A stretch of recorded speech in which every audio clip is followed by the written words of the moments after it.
इसलिए कल बताया था ना कि शनि हर 30 साल पे आते हैं आपके राशि में।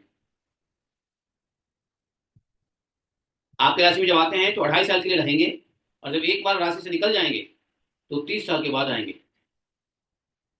तो ये फिर 7.5 क्या होती है प्रभु जी? है। 7.5 ये होता है कि आने से पहले 2.5 साल। और और जैसे कहते हैं कि आने वाले होते हैं शनि, जब आने वाले शनि होते हैं तो शनि ऐसे अशांति कारक ग्रह है। हालांकि शनि को अशांति कारक ग्रह कहा गया है। उसका कारण क्या है कि जब वो, मान लो वो जब कौन सी राशि में रहेंगे, अभी कौन सी राशि आपको बताऊं, मेष राशि ले लो। ठीक है। तो मेष राशि में शनि होगा ना, तो वो 2.5 साल के लिए उनकी नजर वृषभ राशि पे भी रहती है।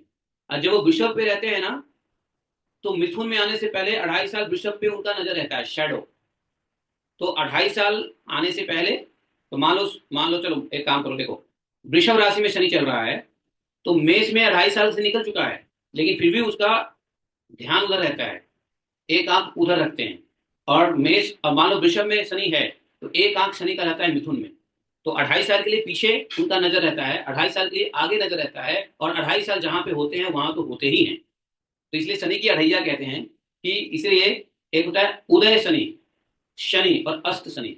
तो 2.5 साल का उदय, 2.5 साल का वर्तमान, और 2.5 साल का शनि का अस्त, ये तीनों मिला के होता है अढ़ाई अढ़ाई अढ़ाई, 7.5 ही। समझ गए? तो शनि, नहीं समझे? नहीं समझो, ज्यादा ज्योतिष मत समझो, बट इतना ही समझो। समझ गई प्रभु जी, मैं समझ। हाँ। तो शनि इतने अशांति कारक हैं कि वो चलते हैं तो आगे पीछे उनका नजर रहता है। तो मान लो शनि यदि वृषभ राशि में है, तो मिथुन राशि के ऊपर भी नजर 2.5 साल चलती है, तो मिथुन राशि का उदय शनि है। और जब शनि मिथुन में आते हैं, तो मिथुन में वर्तमान में रहते ही हैं, तो शनि का खूब प्रकोप 2.5 साल रहता है।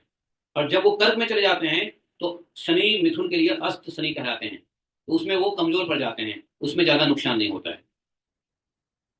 समझे? ये 7.5 का ये चक्कर है।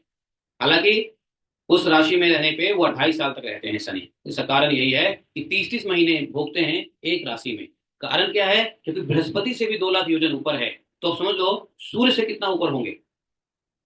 तो सूर्य से, इसलिए डेट ऑफ बर्थ में सन जो टाइम है, इसलिए टाइम बताया था कि इस समय सूर्य की गति क्या थी, और उसके कैलकुलेशन से निकल जाता है सभी ग्रहों की स्थिति। और पता चलता है कि अभी शनि बाबा किधर चल रहे हैं, अभी बृहस्पति जी किधर बैठे हैं।